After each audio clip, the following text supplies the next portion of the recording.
ఆవుకి మన అభ్యున్నతి కోసం ఈశ్వరుడు ఒక బలహీనత పెట్టాడు. దానికి తోకతో కొట్టుకుంటుంది ఎక్కడన్నా దురద పెడితే.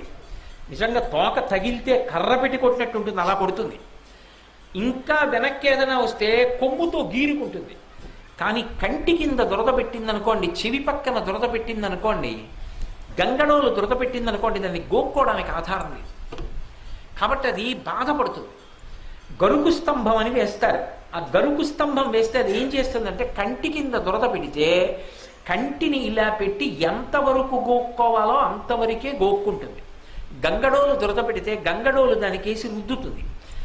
అలా ఆవు కానీ గరుకు స్తంభాన్ని రుద్దినప్పుడు కొన్ని వెంట్రుకలు రాలి కింద పడిపోతాయి. పితృదేవతలు ఎదురు చూస్తుంటారట, నా వంశంలో ఎవడైనా గరుకు స్తంభం వేసేవాడు ఉన్నాడా. అలా వెంట్రుకలు కానీ కింద పడ్డాయా, ఉత్తర క్షణంలో ఆ గరుకు స్తంభం